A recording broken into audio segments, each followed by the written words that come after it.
ఓం నమః శివాయ. ఓం నమో నారాయణాయ. ఓం శ్రీ స్వర్ణాకర్షణ కాల భైరవాయ నమో నమః. ఓం శ్రీ నరదృష్టి నివారణాయ నమో నమః. అతిక్రూర మహాకాయ కల్పాంతర దహనోపమ శ్రీ అష్టకాల భైరవ దేవతాభ్యో నమో నమః. హరి ఓం.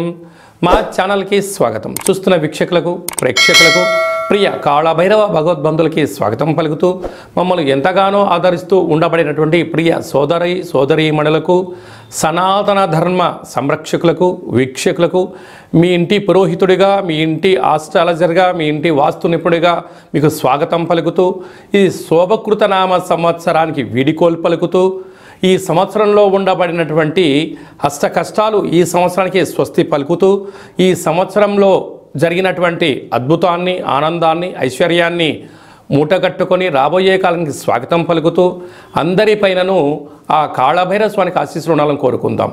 మనకు 1వ తారీఖు 4వ నెల 2024 నుండి 8/4/2024 వరకు అనగా సంవత్సరానికి వీడుకోలు పలుకుతూ ఆదివారం రోజు మాస శివరాత్రి, సోమవారం పూట సోమవతి అమావాస్య సందర్భంగా మనం అందరం ఎలాంటి విధి విధానాలు పాటించడం వలన ఈ కష్టాలకు స్వస్తి పలుకుతూ రాబోయే కాలానికి శోభకృతనామ సంవత్సరానికి స్వాగతం పలుకుతూ ఎలాంటి ఐశ్వర్యాన్ని, ఎలాంటి ఆనందాన్ని పొందాలో ఈ వీడియోలో సవివరంగా సంపూర్ణంగా తెలుసుకుందాం.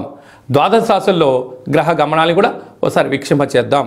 మేషరాశిలో బుధుడు మరియు గురు సంచార స్థితి, కన్యరాశిలో కేతు సంచార స్థితి, కుంభరాశిలో కుజుడు శుక్రుడు శని సంచార స్థితి, మీనరాశిలో రవి రాహుల సంచార స్థితితో గ్రహ గమనాలు ఈ విధంగా ఉన్నాయి.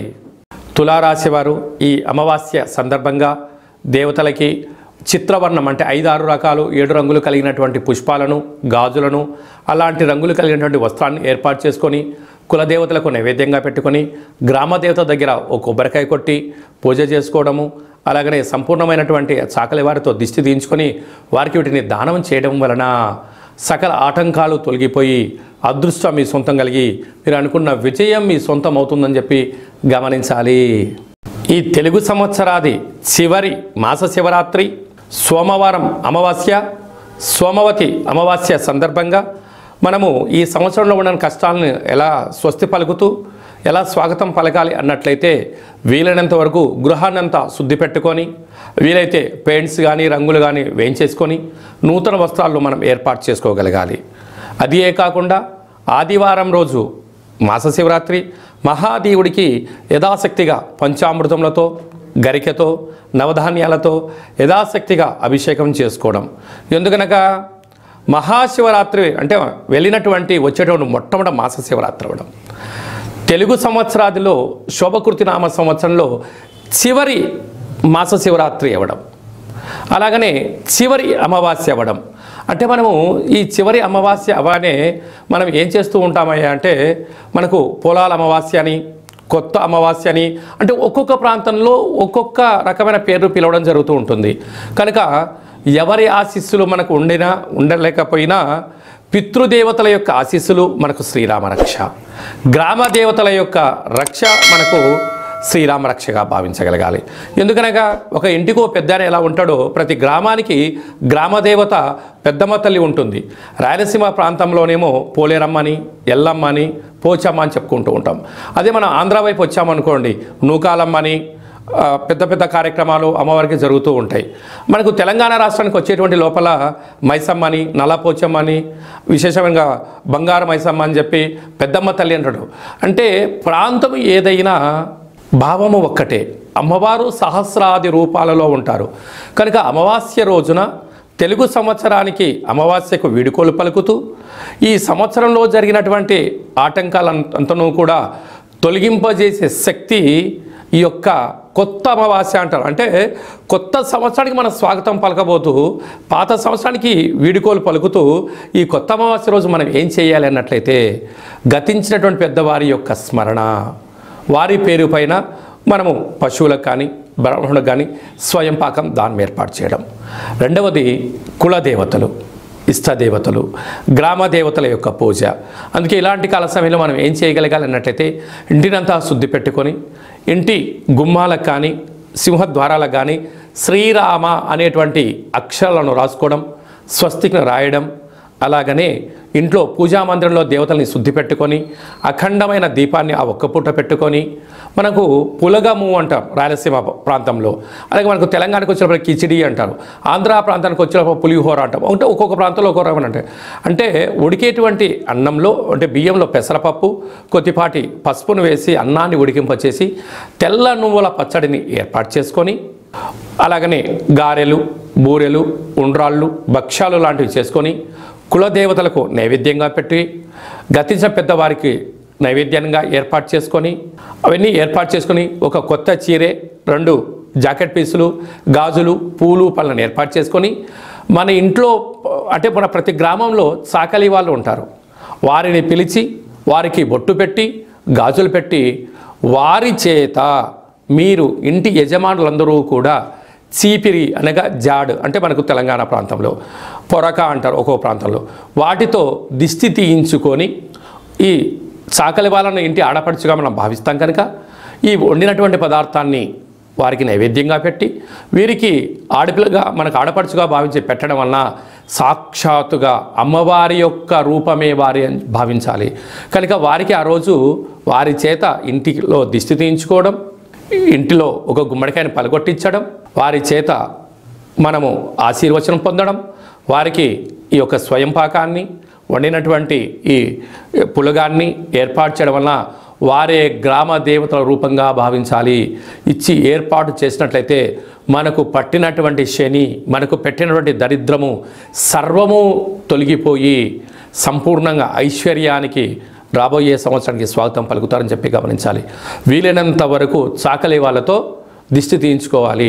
మన తెలంగాణ ప్రాంతంలో చాకలి వారిని మడేలా అని మరొక పేరు కూడా ఉంటుంది. మడేలతో దిష్టి తీయించుకుంటే మండెము కూడా ఒక వజ్రం అవుతుందని చెప్పి మనకు సామెత ఉంటుంది. అదే రాయలసీమ ప్రాంతంలో చాకలి వారు ఇంట్లో తుడిస్తేనే దరిద్రం పోయి లక్ష్మీదేవికి స్వాగతం పలుకుతుంది అని చెప్పి కలుపుతారు. అది ఆంధ్ర ప్రాంతంలో చాకలి వారికి దానం చేయడం వలన ఐశ్వర్యం మన సొంతం అవుతుందని చెప్పి పెద్దవారి యొక్క నానుడి కూడా. కనుక వీలైనంత వరకు ఆ ప్రయత్నం చేయండి. అలా కుదరలేనటువంటి ఎవరు ఉన్నట్లయితే ఈ కింది నెంబర్ సంప్రదించినట్లయితే మన యొక్క నరదృష్టి నివారణ దేవాలయంలో చాకలి వారితో మీకు దిష్టి తీయించి మీకు ఐశ్వర్యానికి స్వాగతం పలికే ఏర్పాట్లు చేయడం జరుగుతుంది. కనుక ఈ సంవత్సరానికి వీడుకోలు పలుకుతూ కొత్త అమావాస్య రోజున అమ్మవారిని స్మరిస్తూ గ్రామ దేవతల యొక్క ఆశీస్సులు పొందగలరు అనేది చిన్న విన్నపం. కనుక అందరికీ ఈ సంవత్సరంలో కష్టాలన్నీ ఇక్కడికే ఫుల్ స్టాప్ అయిపోయి రాబోయే సంవత్సరంలో స్వాగతం పలకాలని గ్రామదేవతల్ని కోరుకుందాం. ఇంకను మనం విజయం సాధించగలగాలి అన్నట్లయితే ఈ యొక్క పాత్రను ఒకసారి మీరు గమనించినట్లయితే ఇది ఒక కంచు పాత్ర, కాళభైరవ స్వామి వారి యొక్క అక్షయ పాత్ర అంటారు. ఈ యొక్క పాత్రలో 12 రాసులను అచ్చు వేయడం జరుగుతుంది. ఈ పాత్రతో ఉపయోగాలు ఏమిటయ్యా అనగా కంచు మోగినట్టు కనకంబు మోగదు గదరా సుమతి అని చెప్పి సుమతి శతకంలో చెప్పినట్టుగా ఈ యొక్క పాత్రను మనం ఇంట్లో ఉంచుకోవడం వలన ఇలా ఒకసారి శబ్దం చేసినట్లయితే ఓంకారనాదం రావడం జరుగుతుంటుంది.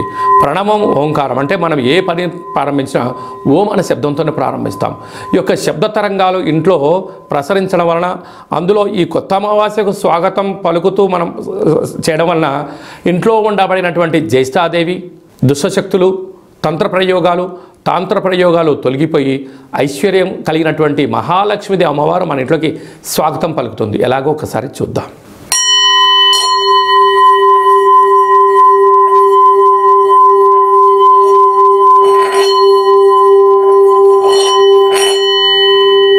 ఈ యొక్క ఓంకారనాదాన్ని స్మరణ చేయడం వలన ఇంట్లో కాళభైరవ స్వామికి ఆశీలు కలిగి అమ్మవారి యొక్క ఆశీలు కలిగి అద్భుతం కలుగుతుంది.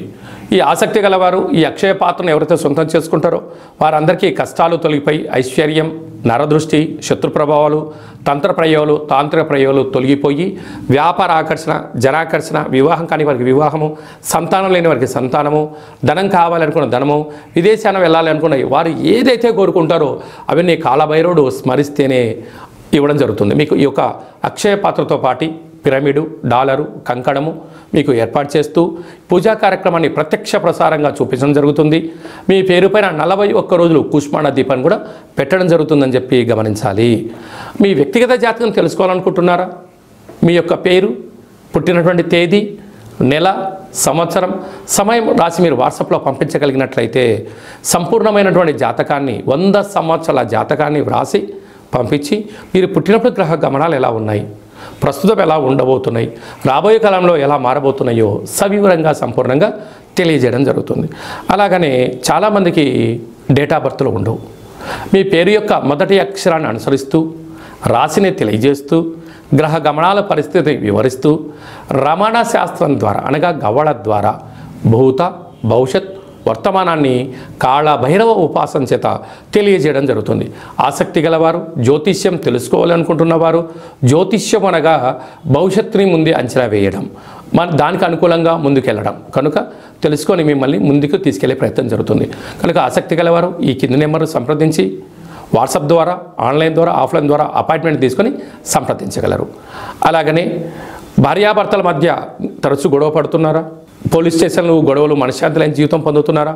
మీకు కాళభైరవ స్వామి యొక్క ఆశీల చేత పేరులో స్వల్పమైన మార్పు చేత చిన్న చిన్న ఆచరణల ద్వారా మీకు ఉండబడినటువంటి ఆటంకాలు తొలగిపోయి ఐశ్వర్యం కలగాలని సలహాలు సూచనలు జరుగుతుంది. మీ అబ్బాయి కానీ అమ్మాయి కానీ ఎంత ప్రయత్నం చేసినా వివాహం కుదరట్లేదా? వచ్చినటువంటి సంబంధంలో అమ్మాయి జాతకంలో ఏమన్నా గండాలు, దోషాలు ఏమైనా ఉన్నాయా? అంటే మన అబ్బాయి యొక్క జాతకంలో కానీ మన అమ్మాయి యొక్క జాతకంలో ఎలాంటి యోగాలు ఉన్నాయో కూడా మీకు తెలియచేయడం జరుగుతుంది. కనుక అందరికీ ఈ సంవత్సరానికి వేడుకోలు పలుకుతూ ఈ కొత్త అమావాస్య రోజున కాళికామాత కాళభైరవ యొక్క ఆశీస్సులు పొందాలని కోరుకుంటూ ఆశీర్వచనం. ఓం కాళకాలాయ విద్మహే కాళాతీతాయ ధీమహి తన్నో కాళభైరవ ప్రచోదయాతు. శతమానం భవతి శతాయు పురుష సతేంద్రియ ఆయుష్యేవేంద్రియే ప్రతిష్టతి. ధనం ధాన్యం బహుపుత్రలాభం శత సంవత్సరం దీర్ఘమాయు. మహా అమావాస్య, మౌని అమావాస్య, దేవత కాళికా దేవత, కాళభైరవ దేవత అర్పణమస్తు. ఈ వీడియో మీకు నచ్చినట్టయితే లైక్ చేయండి, షేర్ చేయండి, మా ఛానల్ని సబ్స్క్రైబ్ చేసుకోండి. మేము చేస్తున్న వీడియోలో మీకు ముందస్తుగా నోటిఫికేషన్ రావాలి అన్నట్టయితే గడ్డ సింబల్ ప్రెస్ చేయండి, అలానే బటన్ కూడా తెలియచేయండి. ఈ యొక్క కొత్త అమావాస్య యొక్క అమ్మవారి యొక్క ఆశీస్సులు మీరు అదనంగా ఉచితంగా పొందాలి అన్నట్లయితే మీరు ఎవరి క్షేమానైతే కోరుకుంటున్నారో లేక మీ క్షేమాన్ని ఎవరితో కోరుకుంటున్నారో వారికి ఈ వీడియోను ఫార్వర్డ్ చేసి ధర్మాన్ని కాపాడుతూ అమ్మవారి యొక్క ఆశీస్సులు పొందగలరు.